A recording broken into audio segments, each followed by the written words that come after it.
How's everybody doing? Okay, we're gonna jump right in. We're gonna have a lot to cover with Taurus and Taurus Part 2, and I've already discussed these aspects in nature and the but now I need to go deeper, and now I'm going to talk about the mythology of Taurus, which of course is connected to Venus and the lover. So when we deal with Taurus, we're dealing with the lover. And also the Atlas, he who holds the earth in place. The Atlas represents dark matter. Dark matter is the scaffolding of the universe. This is also symbolized by Taurus. And I meant to mention that in part one. The scaffolding of our space, dark matter, also belongs to Taurus.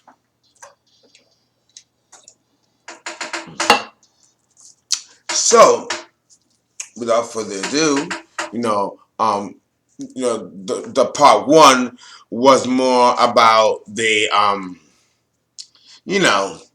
talking about the hold on. I think that's it. Uh, I'm always with this technology. Okay, no, but what I mean to say and what I meant to say. Wait, hold on.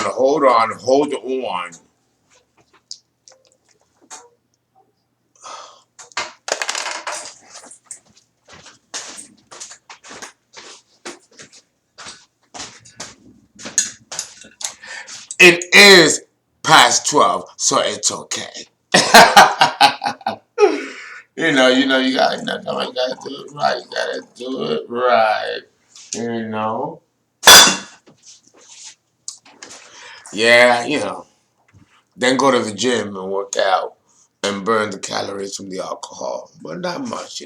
But okay, when I talked about part one, I made reference to nature and I made reference to dark matter and the sphere and the Denison and all of that stuff. I made reference to stillness, which is one aspect of the Taurian personality.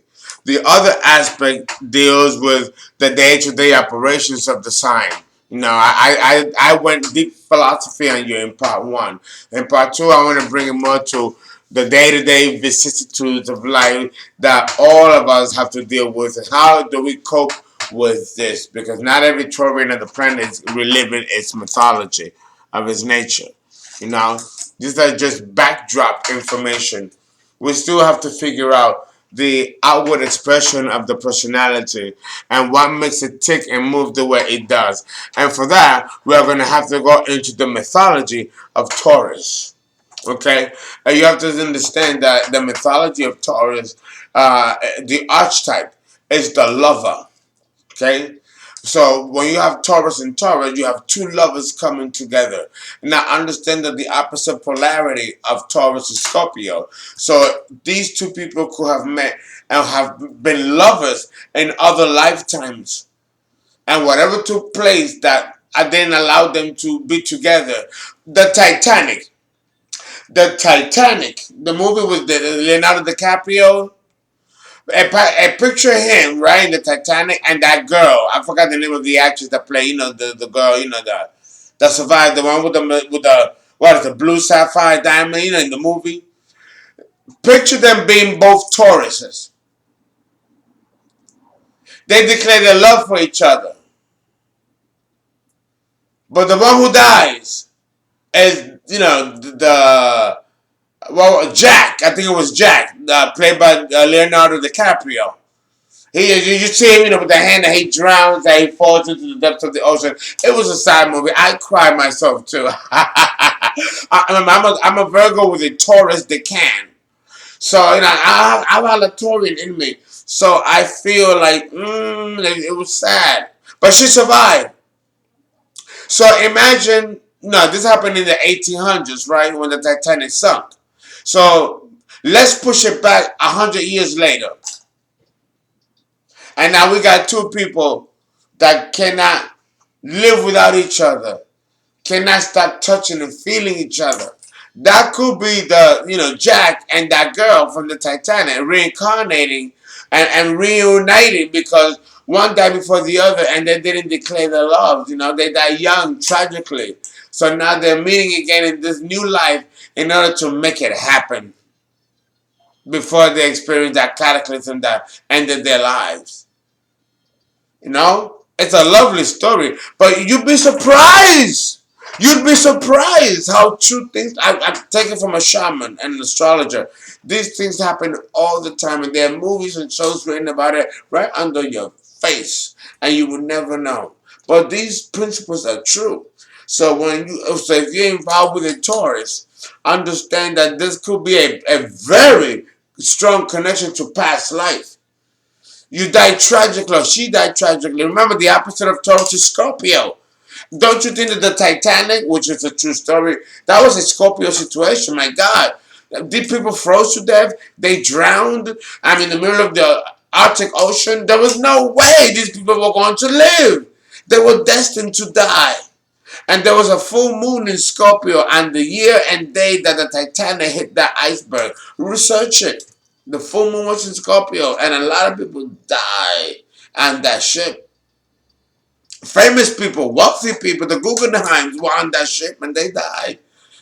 So the Astors were there and they died too. I mean, that's why we have Astor Place in the East Village in New York City. If you're from New York, you know what I'm talking about. So, these powerful tragedies are very Taurus and Scorpio.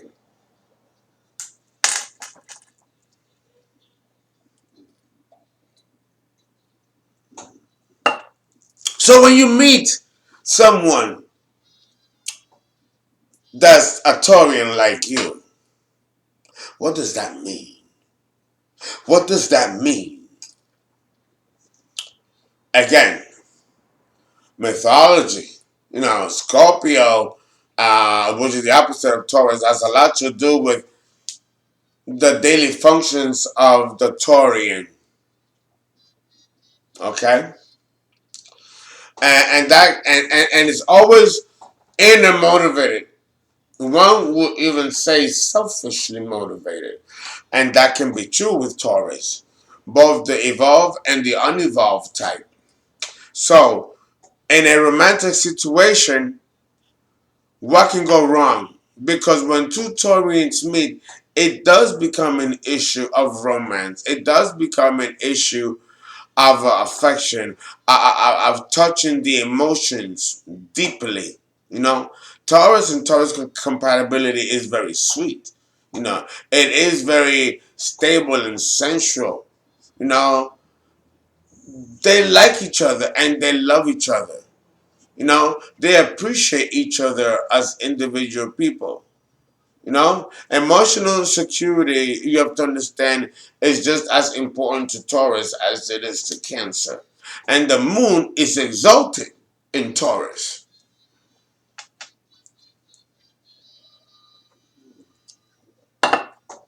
So understand, when you have a combination of this type, the key ingredient here is sensuality. And the sensuality through the five senses, which is also ruled by Taurus, becomes very powerful with this combination.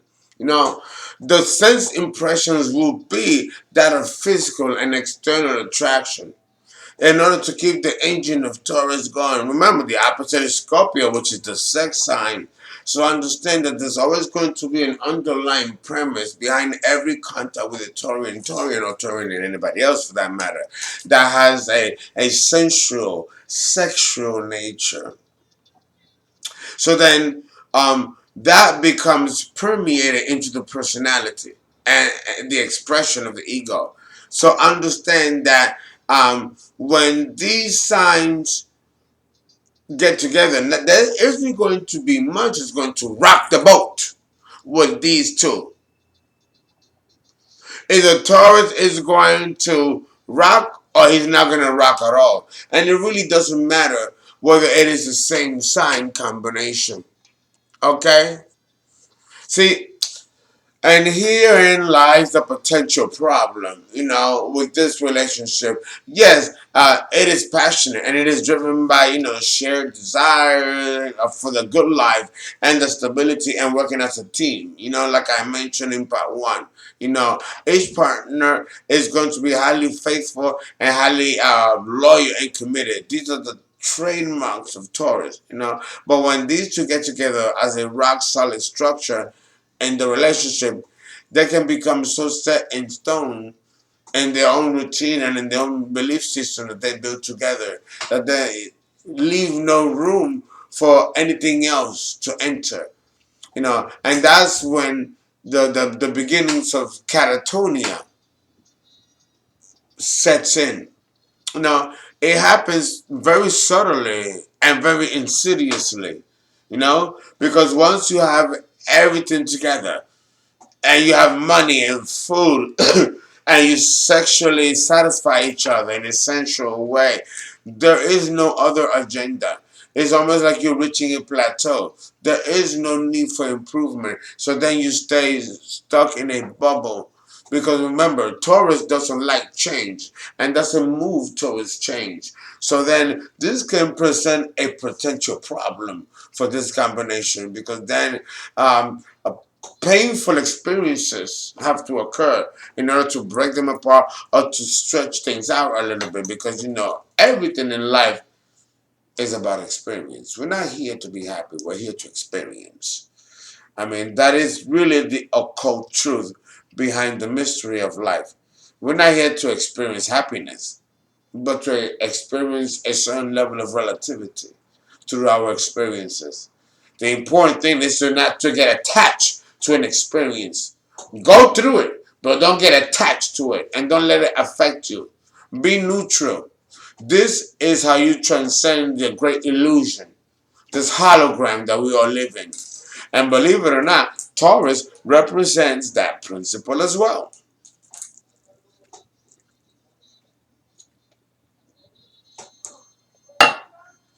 We're still not talking about the context of the daily vicissitudes of life on a day-to-day basis between the Taurus man and the Taurus woman.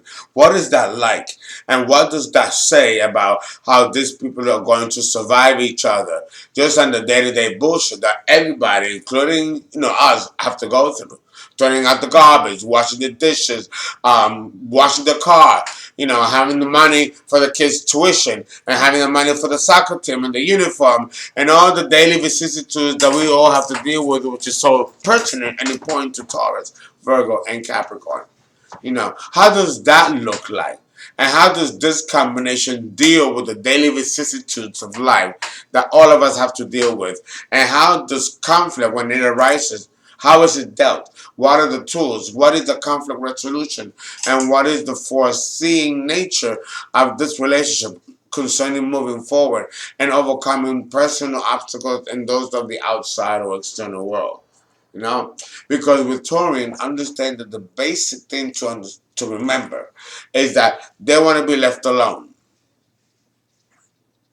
They don't want to be bothered with you if they don't want to bother with you. They do not want to be involved in your business if they don't like you. If they don't like you, they're not going to sugarcoat it. They will ignore you and dismiss you like if you don't exist, and they're going to make sure that you feel it. And this is the coldness of Scorpio, the opposite polarity of Taurus. So understand that the Taurian woman, all the men, have very basic needs and requirements. But those basic needs and requirements, they have mastered themselves. Money, tranquility, shared by a select few. The Taurian needs nothing more. It could care less about anything else. Understand that, like Scorpio, Virgo, Taurus represents the self-preservation principle as well. So understand that with Scorpio and Taurus, it's opposite polarity. They work in tandem. So when you're dealing with another Taurus, a man or a woman, there's going to be, and this is especially true if you're dealing with a couple below age 30, where maybe a sense of immaturity, a lack of forethought, and that's actually very natural with young people below age 30. No, where they'll collide with each other instead of discovering each other. And but this process is also natural with our youth. And I understand that in the grand scheme of things, between Aries and Pisces, Taurus is the goober, Aries is the baby, and then you have Taurus, which is a goober. So the psychological, emotional, temperamental, psychosocial development of Taurus is still very young, very innocent, and kind of rather doop. Remember, because Venus rules both Taurus and Libra, and well, we see more of this, you know. But Taurus has it too. There's an innocence to Taurus that it's also not spoken about.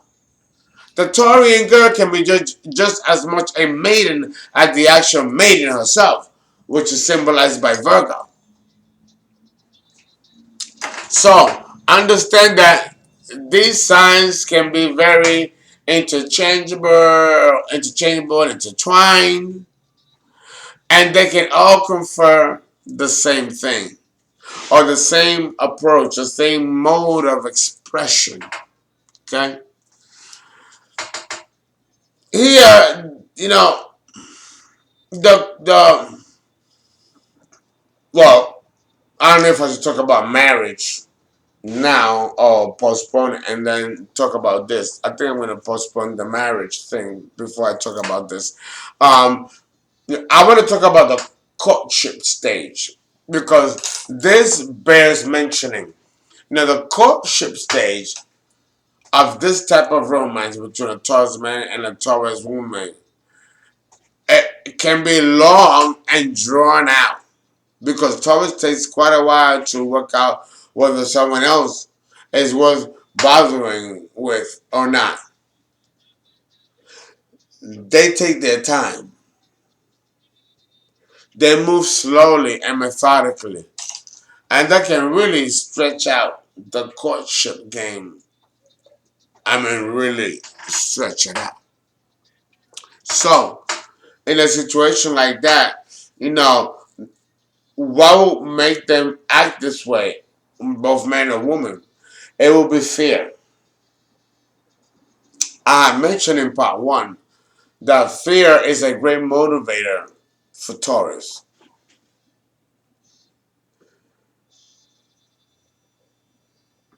It's not anger. And you would think it would be anger. But no. When it becomes a question of anger, there is a lack of control, a sense of loss of control. So it doesn't work very well in this case. So it has to be, by default, the choice of fear. It is fear that becomes the bigger motivator for Taurian to act. And the act is usually to be resistant. The hooves go deeper into the soil. So if the Taurian is involved in a stagnant situation or in an abusive situation, it will be difficult for her to get out of the relationship. She'll withstand. Scorpio is the opposite of Taurus. So the Taurian woman can attract very abusive partners, even physical abusive partners, and she'll take it. She'll hold on. And she'll fight back. She'll get a couple of beatdowns. She would, especially emotionally, if she attracts this type of horrific experience. And it's not unlike a Taurian girl to attract abusive partners. I know many Taurian girls who attract this exact same dynamic. And understand that it is the opposite polarity of Scorpio, the bringer of violence, along with Aries. Remember, Mars was the co-ruler of Scorpio before Pluto was discovered in 1930. So understand that there's going to be if there is a level of innocence with these young women, or Taurian women, something will occur in their lives that will beat them down to awaken them and make them wiser and stronger for it. So understand that it's almost like a rite of passage for Taurus women, especially Taurus young women, to go through an evolution where they meet a partner that's abusive to them. It becomes a turning point in their lives. Do I deserve to be treated this way? Do I think that less or that low about myself, that I'm going to attract someone to abuse me, that they feel entitled to abuse me? Do I believe that I deserve to be abused and mistreated and be beaten on and raped? Because having sex when you're angry and having sex even when you don't want it is still rape. The legs are forcibly open and then he takes it because you're the girlfriend, so he feels that he owns you. That can happen to a Taurus girl, but it happens to many young women and older women too. You know, and it is a poison in our culture. And it's something that we as men have to change. Not just women, we have to change because I mean, what can we say? Taurus rules social.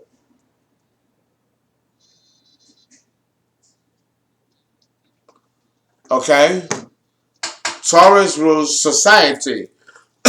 Venus rules Libra and Taurus. These are society signs. Social congruity, how we interrelate with each other, how we get along. The fabric of a cultured and sophisticated society cannot occur without certain rules in place. And these rules that are in place are controlled and governed by both Libra and Taurus, which Venus rules.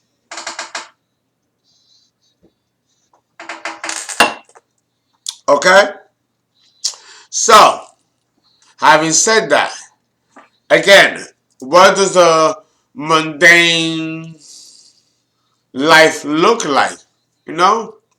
Well, I'm going to say it is a life that deals with cooperation, agreeableness, and plenty of sex and plenty of sensuality. I like that part. Taurus is the earth goddess, and the Taurus man is the chiseled Apollo or David, those statues that you see with muscles all over the place, and just, an Apollo and Adonis. All of these are expressions. The Atlas, he's beautiful. Every muscle of him can be shown, right? 206 muscles, right? Well, bones really, but muscles right along with it. It's not. It's an expression of the pride and beauty of men physically. All of these are Taurian principles. So, having said that, you can understand that if these two signs are together, both the man and the woman, they both got money. They both have made a decision to settle down and work together as a team to continue building on resources, because this combination is about resources.